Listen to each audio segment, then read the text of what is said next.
You ever have one of those days where the silence in your own house feels louder than anything you've ever heard? Where even the sound of your own breath feels like a stranger's? That was me. It started off like any other Friday evening, rain tapping against the windows, soft, steady, like a lullaby I couldn't fall asleep to. My husband was out of town again, his voice reduced to a missed call and a dry text that read, "Work's crazy. Don't wait up. No, I miss you. No, how are you holding up?" Just silence. And in that silence, something in me cracked.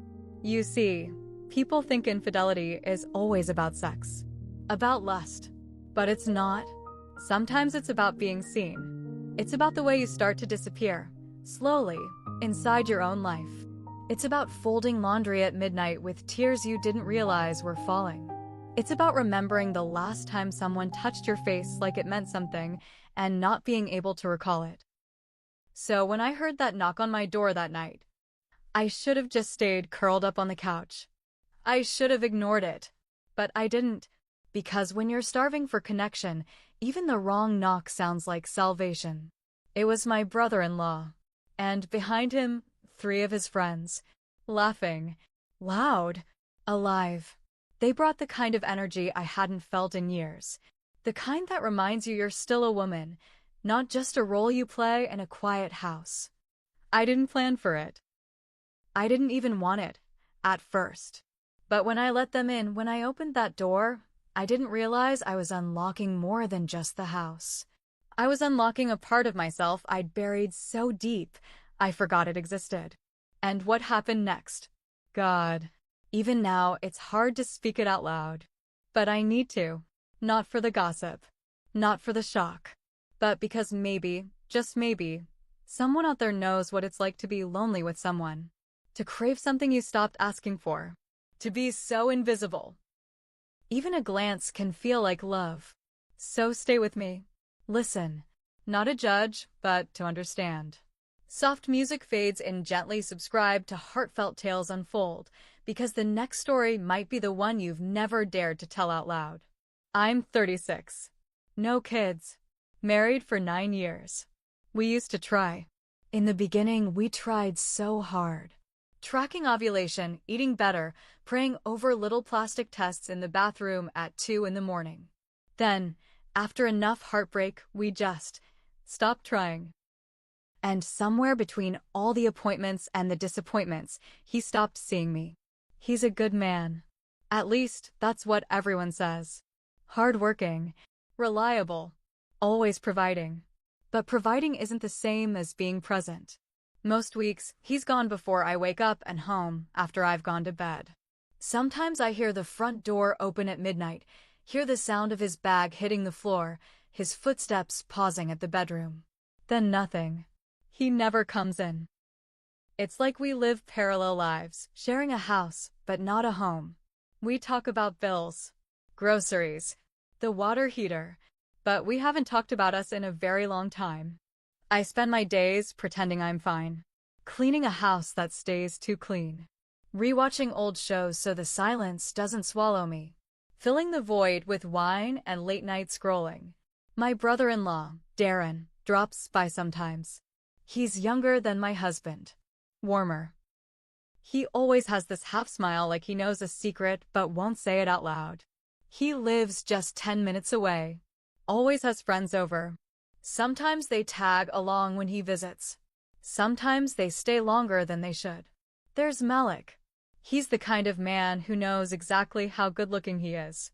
Everything about him feels smooth. His voice, his walk, even the way he holds a glass like the moment itself belongs to him.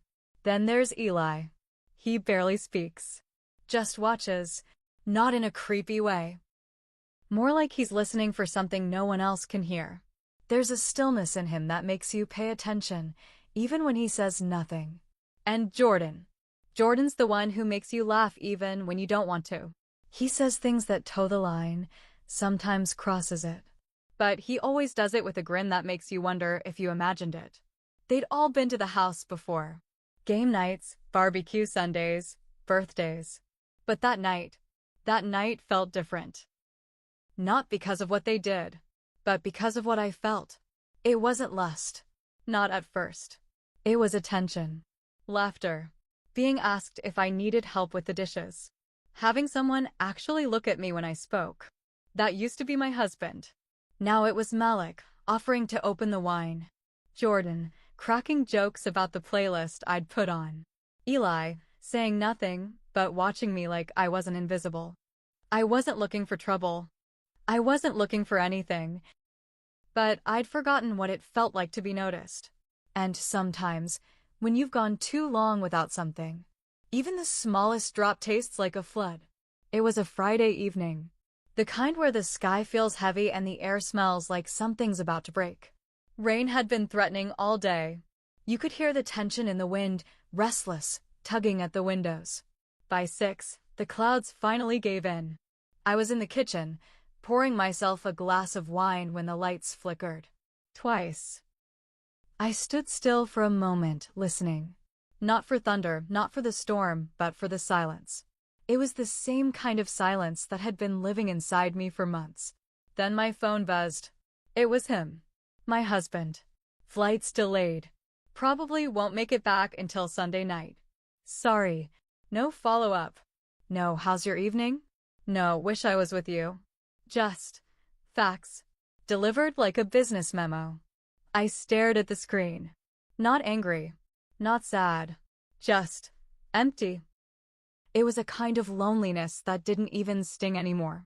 It had settled in like furniture. I was about to go upstairs, maybe watch something I'd already seen 100 times just to pass the time, when Darren texted. Games on tonight. Can I bring the boys over? Powers acting up at mine. I stared at the message longer than I should have. It wasn't a big deal. It was just a game. Just a few familiar faces. And maybe I didn't want to be alone in a house that didn't feel like home. So I said yes. 15 minutes later, I heard the knock. When I opened the door, Darren walked in like he belonged there. He always did. Malik followed, flashing that easy grin. Eli nodded, quiet as ever. And Jordan, he came in last, wiping raindrops off his jacket, cracking some joke about me being their lifesaver. They settled in like it was routine. Like this house hadn't been drowning in silence just moments ago. We ordered food. I brought out drinks.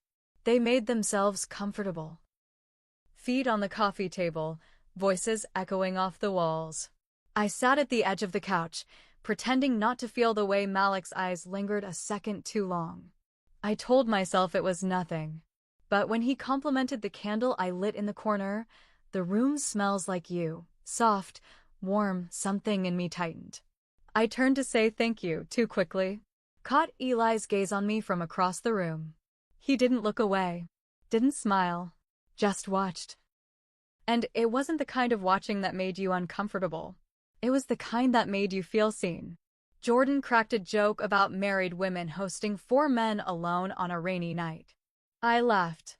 Too loud. Too hard. Even I heard it. Something shifted after that. Not in what they said, but in the air. It was subtle. A brush of tension I couldn't name. The way Malik offered to refill my drink without asking. The way Jordan leaned a little too close when he handed me my plate. The way Eli's eyes never left me, even when he wasn't talking. I told myself it was just the storm. Just the wine. Just my imagination. But somewhere deep down, I knew it wasn't. That night, I couldn't sleep. I laid in bed, staring at the ceiling, listening to the rain tap the windows like a memory trying to get in. The house had gone quiet again, but their voices echoed Jordan's laugh, Malik's low compliments, the silence in Eli's stare. I pulled the blanket up to my chin like it could protect me from the thoughts crawling through my mind. I kept telling myself it was nothing. They were just being friendly. I was just being polite. But my body didn't feel polite. It felt awake. I hadn't felt like that in a long time. Not since before my marriage started slipping into something more like a routine than a relationship. Before I became the woman who watches her husband more than she touches him. I remembered the way Jordan looked at me when I handed him his drink. Like I was a woman. Not a wife. Not someone's responsibility. Just me. And it scared me how good that felt. My phone buzzed on the nightstand. I grabbed it fast, like it was something urgent. It was him. My husband. Flights at 11 a.m. tomorrow. That was it. No, miss you. No, how was your night? Just logistics. Like I was a calendar, not a person. I stared at the screen until it dimmed. Then I turned it face down. I tried to shake it off. Told myself I was being dramatic. That all I wanted was a little attention. That it was harmless. But attention. Attention is dangerous when you've been ignored long enough. It starts to feel like affection. Like affection starts to feel like desire. And desire starts to feel like love. I kept hearing Malik's voice in my head. The room smells like you. Soft. Warm. I kept seeing the way Eli's eyes never left me, like he was studying something fragile. And Jordan's laugh. That laugh made me forget who I was supposed to be. I curled up tighter in bed. Not because I was cold, but because something inside me had shifted. And I knew it. I knew that night wasn't just about company. It was about something deeper. Something I didn't want to name yet. Because if I named it, I'd have to admit it was real. I whispered to myself, if it's so wrong, why did it feel like breathing for the first time in months? Over the next week, they kept coming. At first, it felt casual. Harmless. They'd text Erin, your place or hers? And more often than not, it ended up being mine. They'd show up with takeout, bags of chips, cheap wine or beer. The kind of things that made the evening feel light. Simple. And I let myself believe it was. I played hostess without even realizing I'd started to. Laid out snacks. Lit candles.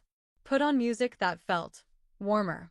I started wearing softer clothes, dresses I hadn't touched in months, lip gloss I used to wear when we were still in love. I didn't do it for them. At least, that's what I told myself. But I saw the difference. Malik started flirting more openly. Little comments. Damn, you make even sweats look dangerous. Don't let me get used to this, I might never leave. He always said it with a smile, playful, light, but there was a shadow behind his eyes.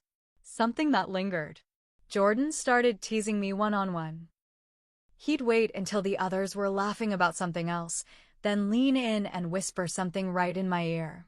I bet you used to be wild. Or your husband's a lucky man. I hope he knows that. It was never explicit. But it always landed too close to something I'd buried. And Eli. Eli just watched. Always watching.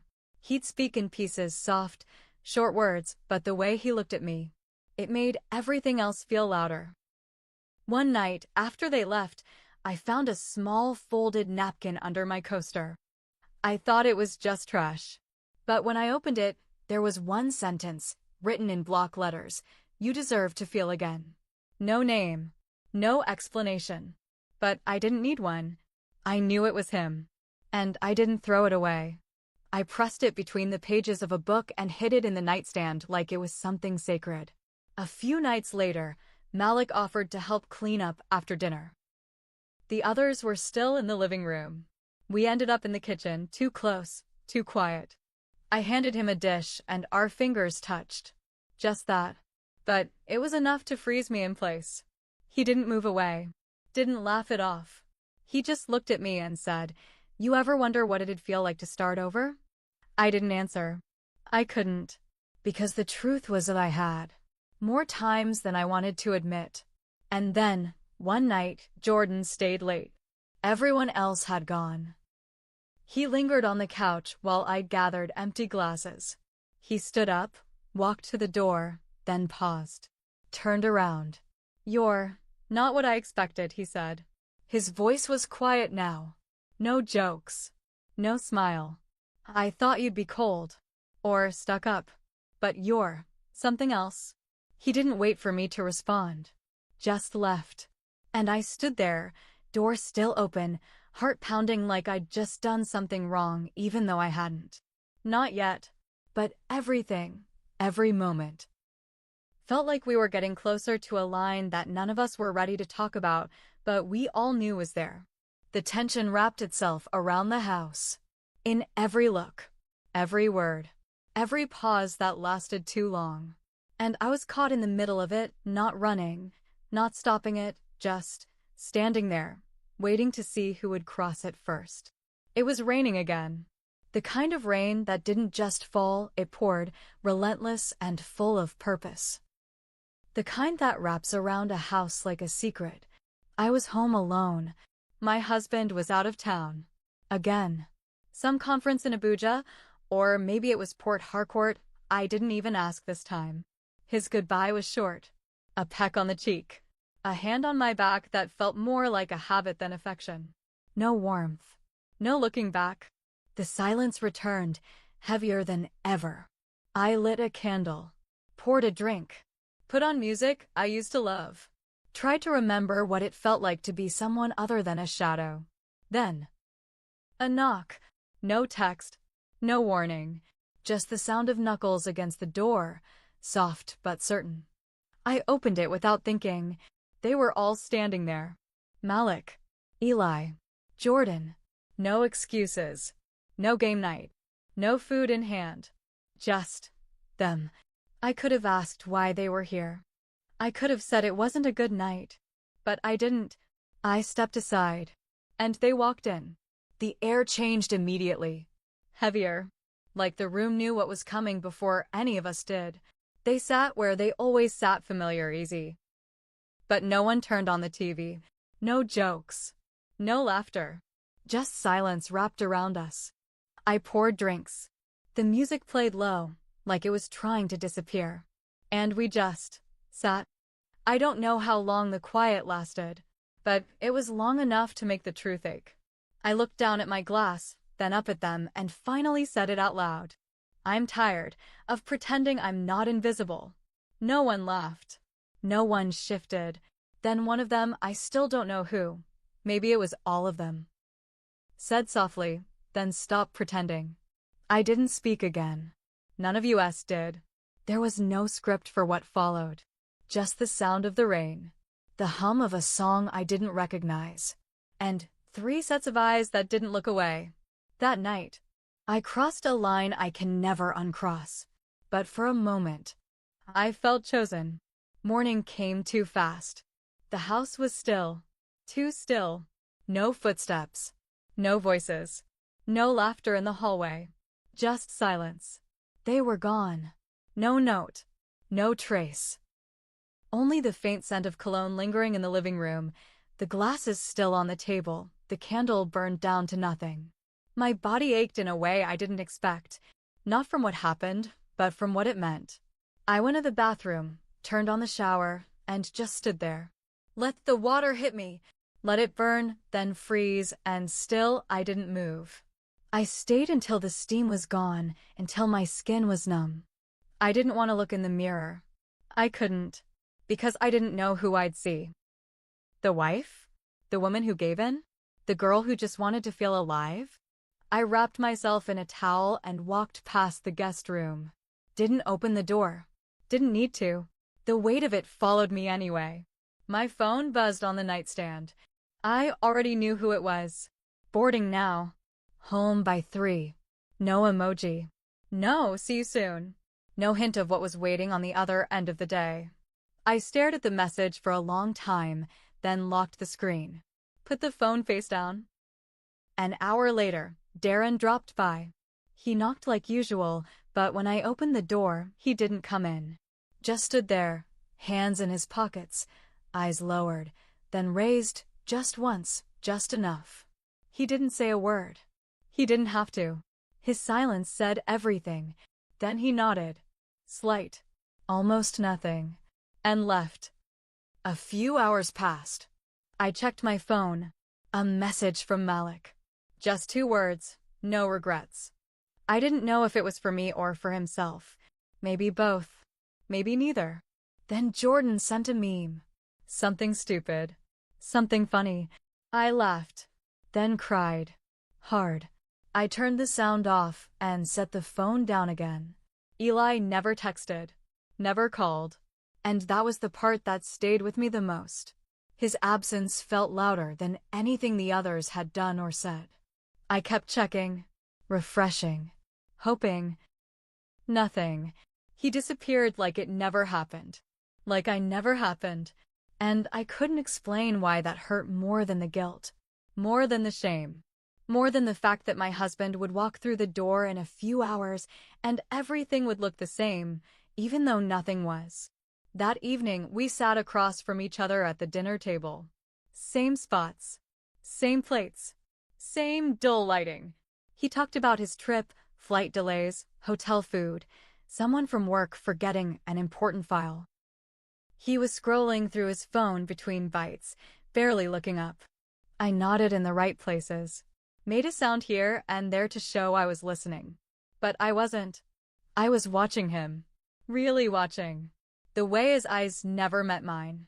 The way his hand brushed the screen more gently than he ever touched my skin.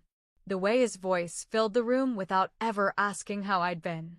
And somewhere in that moment, I wondered if he found out. If he knew what I had done, would he be angry? Devastated? Would he fight for me, demand answers, shout and cry and fall apart the way people do when they love someone they thought they could trust? Or would he just sigh? Like a man who'd finally been given permission to stop pretending.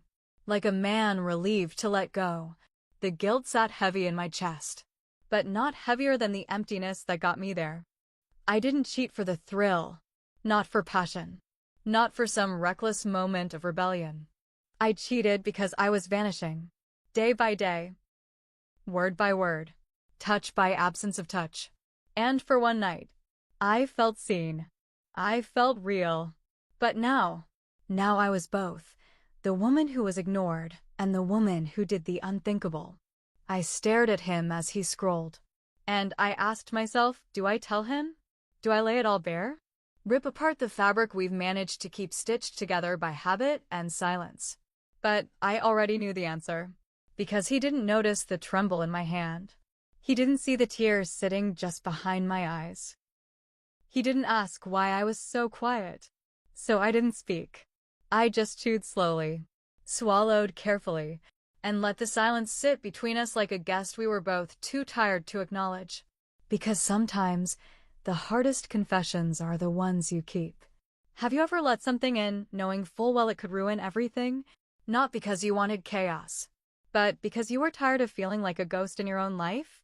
I ask myself that every day now. Was I wrong for wanting to be seen? For craving connection, for needing to feel like I still mattered?